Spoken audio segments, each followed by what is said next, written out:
management such an important issue for independent artists, what to prioritize, what to do first, right? So it is no small feat. Finding the right balance of creative and business parts is crucial to building correctly and in the right order. So here's a quick outline of the topics covered in today's video. We're going to talk about the power of list and writing it down, the power of setting priorities, the power of what I call living the calendar, and really talk about committing to the schedule and then getting settled in, like reevaluating and tweaking until you really get settled into a routine that is working for you, that is actually giving you results and a return on investment, right? So that's half the battle. Over half the battle, I would say, is knowing what to do in what order and where to put your efforts, right? So before we get started, real quick, just an invitation to grab a seat in my Step Up to the Spotlight 6-week Kickstart Artist Development Program, which is jam-packed with how to up-level your music to create a superior product in the marketplace and all of the pieces of that, time management, how to map your brand and map your plan. So we have a special going on. It's only $297. It is $500 off. It ends tonight. So, and join me for my live streams. I usually do live streams on Wednesdays at 12 p.m. Eastern. I stopped during July. I'm coming back in September. So this is my only one for August. I will be back in September, the second Wednesday on the 10th. So let's dive in, okay? Because this is such an important topic. So I want to dive right in. Number one is you want to start by making a few lists. So start with one list, make a list of all the important aspects that you need to work on. Like, do a brain dump. It's really important to get everything down that's in your head, get it down on paper and dump it somewhere so it's not spinning an endless loops. That's what keeps you up at night. That's what causes anxiety. It needs to live on a piece of paper or on a journal or on a Google Doc or in your notes field or wherever it is. But it needs to be a list of all of the things that you need to work on and do. And remember, your skills as a singer, songwriter, musician, performer are the bedrock of your success. And so that's always a part of your time management and your daily routine. Spending ample time on your practice is paramount. We have it down to a good 20 to 30 minutes of vocal, 20 to 30 minutes of musicianship to really make a difference and continue to maintain the excellent quality of musicianship and performance that you have attained, and you can continue that going forward. So as always, this is written out on the blog. So if you want to see the notes written out and copy it over for yourself, you can. It's the blog of the week that just went up today. So after you've kind of brain dumped all of the list, right? Then the next step is to list the promotional side of what's on your plate. So you want to brain dump everything that is on your mind. So I like to really focus on the creative and all the aspects of everything that you need and list everything in your daily routine. And, you know, you need to take a new songwriting class, or you need to like step up your voice, or you need to do this, or you need to build your live show, or whatever those things are, or you need to build your catalog for songwriting. Or you need to build your sync catalog, whatever that is, that's all the creative. And that's the stuff that you guys are really good at. And that's, you know, the art of being a musician and the art and the science and the craft of being a musician. Then there's the business side, all the promotional, the branding, the marketing, and then also mapping the plan for your career. So where I see a lot of artists get stuck is they're just using social media as their main source for growing their career. And that's not how it happens. So social media is a PR tool. It is an opportunity to shout out about your music, but it's not what actually builds the career. And if you want to learn more about that, join our Step Up to the Spotlight program and come. We're doing a series of 3 private Zoom calls where we're talking about how to grow opportunities in your career and how to really build a career based on what your goals are. Some people want to tour the world, some people don't. Some people want to do sync, some people don't. Some people really want to perform, some people don't. You know, it's very different, and you can carve a very specific career based on your goals no matter where you live today. You don't have to live in the music cities, depending again on the goals for your career. So and you can just make it one large list if you want. Your vocal technique, regimen and practice, your musicianship skills, your rehearsal, your songwriting practice, your recording, your demoing. Your content for the business side, your content creation, your social media, your branding, your newsletter, your marketing, your release strategy, your business networking, your music conferences, your career strategy and planning, right? So I'll dive into that a little bit more, like the importance of that. Because the next step is really to prioritize, and you want to prioritize that list. The art of prioritizing is your ace in the hole. If you get really good at prioritizing, and you might want to work with a mentor like myself who can help you put those things in order based on where you are in your career and what your goals are, because it's very personal and specific to each individual. That's why, one size fits all career plans don't really work. The traditional model has changed, so there's so many different options today, and it's really important to know what to do in the right order, what you're missing, what you need. Some people go along for a long time without realizing what they're missing, and they're kind of spinning their wheels and wondering why things aren't working. There's a particular order to things. For example, if you've got singles out but you don't really have an album out, you're not going to be invited to perform festivals, or you're not going to be able to really grow your career in songwriting or publishing or working with a publisher. Sync is a different thing, right? You can have your catalog up on disco that's not actually released, and you can build your catalog there. But for really building a career, whenever I refer somebody, think about it. When you go to a Spotify playlist of an artist and they only have singles out and they don't have an album, like a collection of material, it feels kind of scattered. For you as a listener, it's sort of like, they're just kind of, maybe they don't have a body of work or a catalog of work. Same when people who are, booking agents who are booking festivals or whatnot, they need to go and see an album. They need to go and see an EP or an LP. And what I recommend in the beginning when you're just putting music out is put 2 or 3 singles out. That's fantastic. Then put an EP out. And then while you're making that album for the next round of songs, you can put out a couple singles in between, but you really want to focus on that EP or LP. EP is traditionally 7 songs, though. Don't get it confused by the distributors who are using different numbers. EP means extended play, and it traditionally means 7 songs. And why is that important? Because it's enough of a body of work. 4 songs is not enough. 3 songs is not enough. 5 songs is not enough. It doesn't say, I'm serious, I'm a serious artist. So don't get in your head too much about releasing collections. I'm going to release 5 and then 5 and then 5. Like, you really need to release 7 songs. That'll get you on the map. And then after that, you need to release the 10-song album. Now, the reason why I'm mentioning the EP and the LP is because some people can't afford the 10 songs, okay? But it's better to wait until you can and do it right.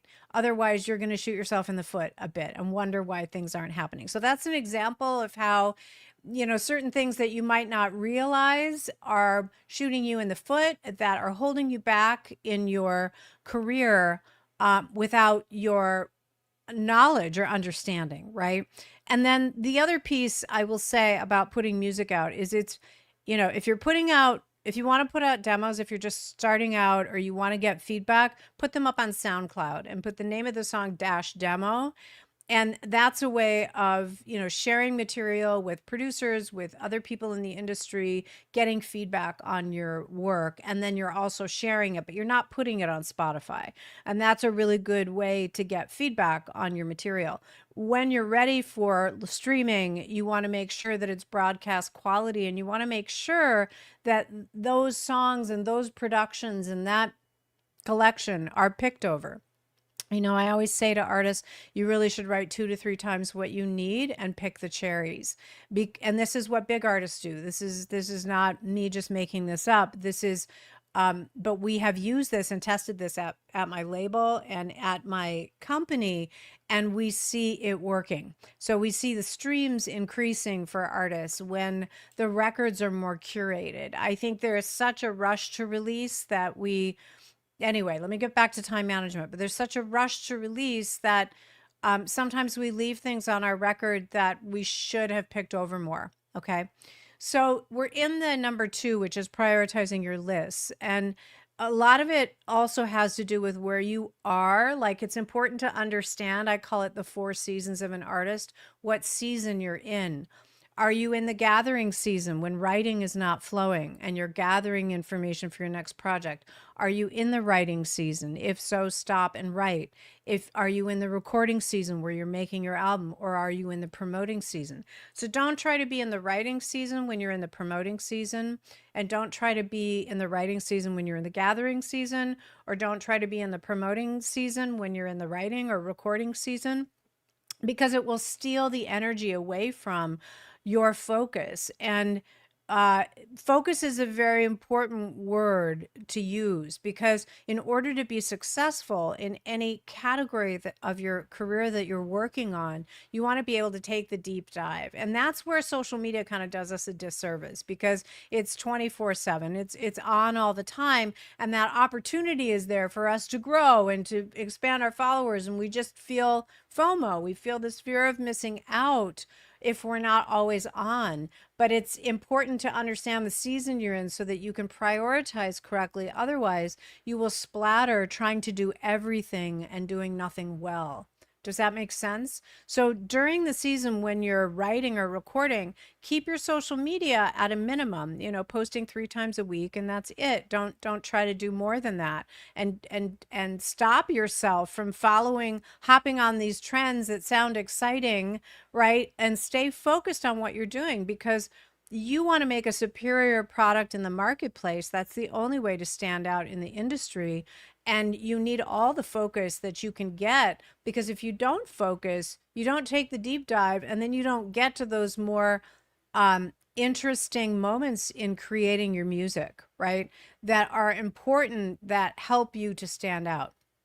So there's lots of reasons why prioritizing is really important, and understanding where you are in your seasons, where you are, when you're getting ready to release a record, you need to focus on that record. You need to focus, if you're going to perform live, you need to focus on building your live show.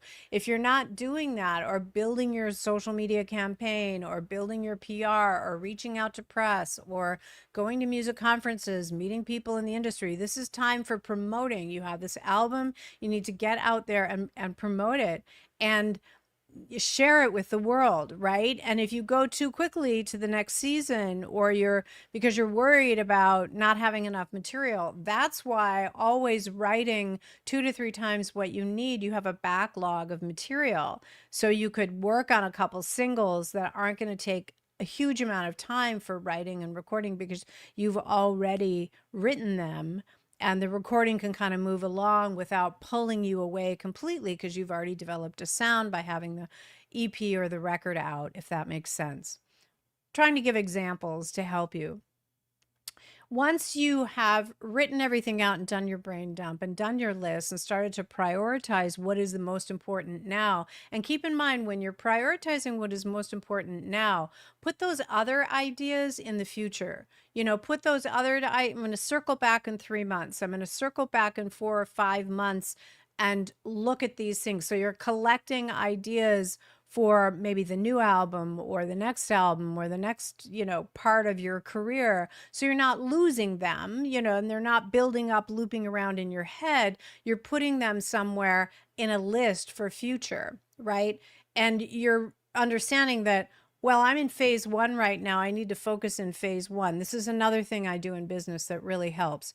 When I want to do something, but I'm not quite ready to do it, and there's some work that needs to be done, But I might go into a phase 1 of it without all the extra work and just do some testing and see how it works. And then in phase 2, I'm going to record that next set of videos, or I'm going to do this, or I'm going to do that. Phase 1, phase 2, phase 3 is your friend, because it really starts to help you understand. You don't have to have everything perfect. I mean, your album, your music needs to be outstanding. And that is number 1. But say you're not ready to record, you don't have the full budget, and you want to release demos. So phase 1 is releasing demos on SoundCloud or wherever you're going to put them and getting feedback. That's your phase 1. And then phase 2 is recording and getting everything ready for, digital release, streaming release. Phase 1, phase 2, phase 3, prioritizing. Phase 1, phase 2, phase 3, and then living the calendar is number 3. So there were some studies that came out of Harvard, maybe not a great name anymore. It's kind of losing its credibility maybe, but out of Harvard University, people were talking about, there was an article a couple of years ago about the difference between the to-do list and living the calendar and the difference there. And so I teach living the calendar, and I live the calendar in my professional life and my personal life. So I have everything color coded. I use GCal, but I have Google Calendar, but I have everything laid out for my, for my business, for my personal, any other projects that I'm working on have different color codes, and everything goes in there. And that means living the calendar. So every single thing that I want to do, that I need to do, lives on that calendar. I pull up that calendar every day and I look at it. If something has changed and I don't have the information I need to actually be able to do that, I'm going to move it to the next day or to next week or wherever it needs to live, but I don't delete it unless I've decided not to do that. And what that really helps you do is start to understand how much time things take, because things always take longer than you think. And the, business owner here for, so many decades.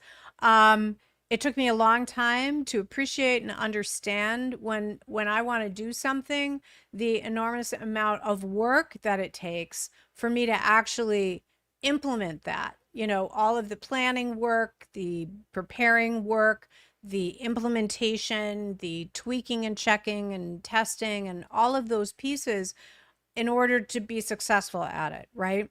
So, I'm somebody's asking me how detailed is it? I'm pretty detailed. I mean, and I have inside my Step Up to the Spotlight program, I put sample calendars for you guys, because you can look at the different, those of you that are in Step Up, make sure you look at those PDFs, those downloads there, the sample calendars. It's actually in, I think, module 1. I share it in Step Up. And I give you sample calendars, example calendars, like one for an artist that has a day job and one for an artist that doesn't have a day job and has more time, and how you fit everything in, how you fit the creative, the social media, and the business things in, and how you organize your daily routine, and how you organize your songwriting and your recording and rehearsing and all of those things. Thank you, Garrison. He's saying they are so good. But it really helps. I mean, it took me a long time to get a hold of my schedule. It took me a long time to build out projects and understand all of the time involved. And a lot of that was living the calendar, was putting everything in there. And now I know it takes me an hour and a half to write a good blog. I still don't use AI for that. I might use something as a reference if I'm doing some research, but I still believe people can tell the difference, guys. So don't fall for it. And AI lies, by the way. AI lies. So it's not substantial information, and you always have to research. And it's not a way to write songs. People can tell the difference. It has sort of a flat feeling, like, even though like it sounds good and it might, be like, oh, that's a really good song, but it's not a song, generally speaking, at this point, that's going to go far and that is aligned to you. Okay, back to the time management. So then it's committing to the schedule. So once you've written the list and you've prioritized your list and you're putting everything in the calendar and you're organizing to live the calendar, the next step is to commit to your schedule. So, and part of that, number 4 and number 5, are committing and then also reevaluating and tweaking. So don't expect yourself to be a calendaring ninja your first time out of doing this process. Like, you have to tweak it for a while, and you have to find the right time to put things.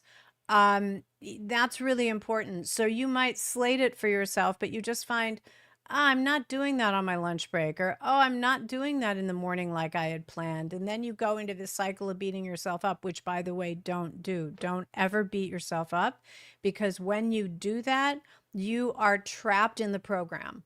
All right. You have literally closed all your options and you're trapped in the program. So don't beat yourself up. It's very important that you just realize, that wasn't the best choice of time. Okay, because I really do need that extra 15 minutes of sleep. And here I am challenging myself or pushing myself to wake up early to do this, but maybe my body really needs to sleep that extra 15, 20 minutes because for my health, right? So then you tweak it. Okay, I'm going to move it to on my lunch break, or I'm going to move it to mid-morning, or I'm going to move it to when I get home from work.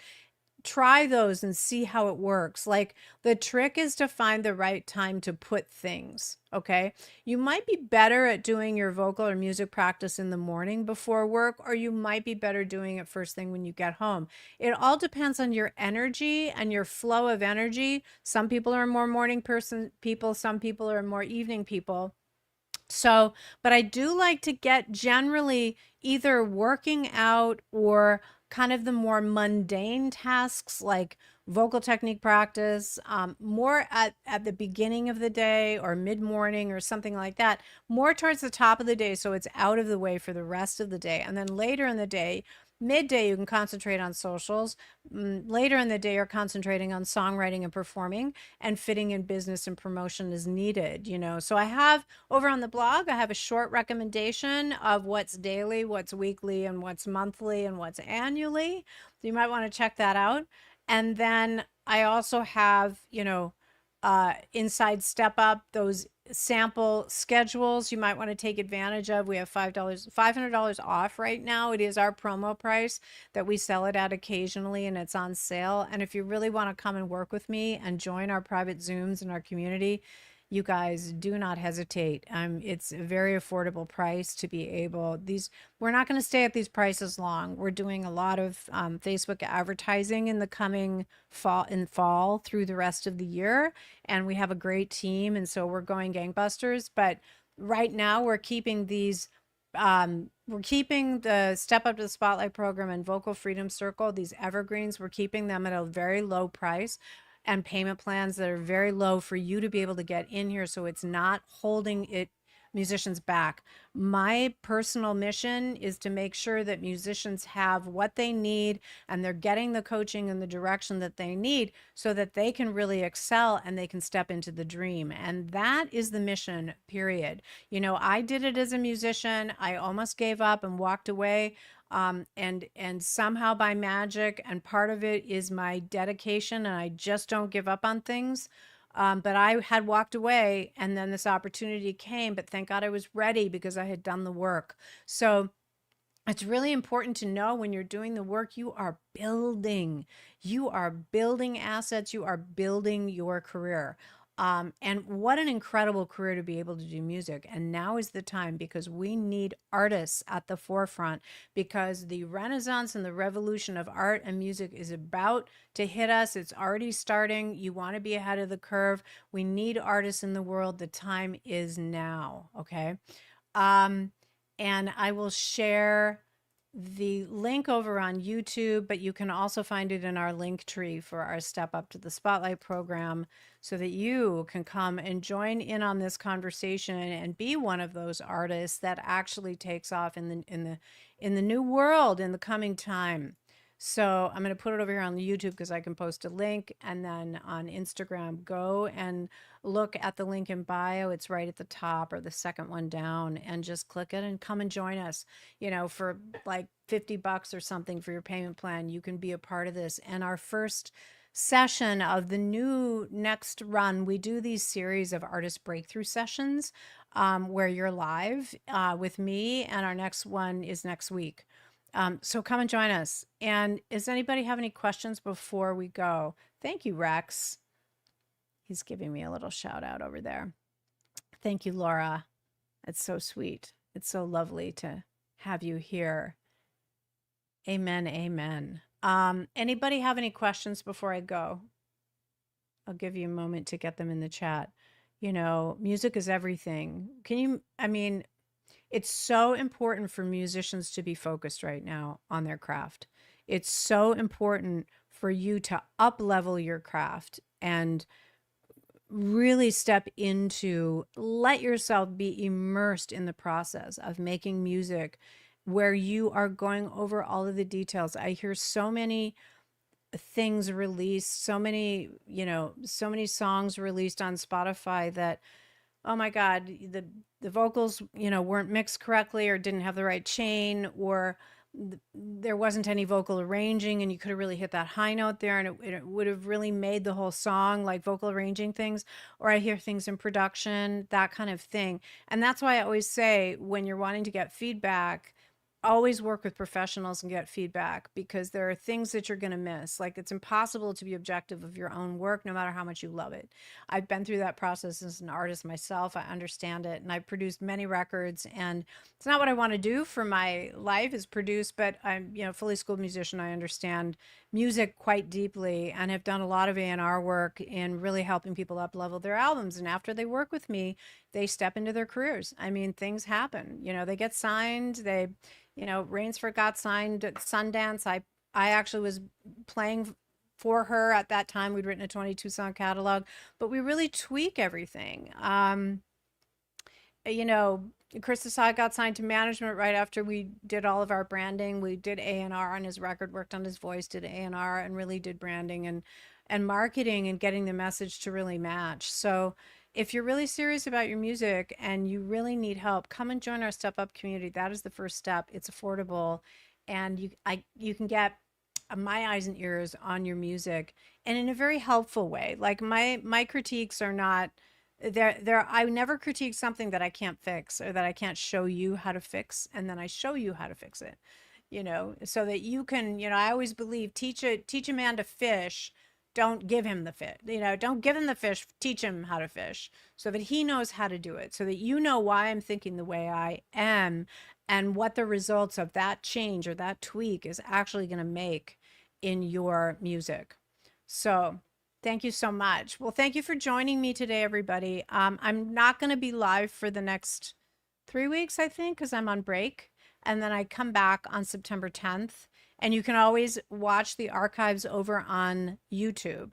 So if you just go to the live page, the live stream page on YouTube, I think the playlist shows on the main page, but the live streams don't show as new videos. So it's kind of deceptive. You don't realize that I'm doing these videos. We are going to start building YouTube next year, and I'm finishing my book, Heal Your Voice, 21 Days to Vocal Health and Wellness, and then doing a podcast probably near the end of 2026. So lots of great things in store. Come and join us. We'd love to have you as a part of our community. All artists, all genres, all ages, you are welcome here. And be brave, be bold, be more you than you even think you can. And I will see you guys very soon. Thanks for joining me today.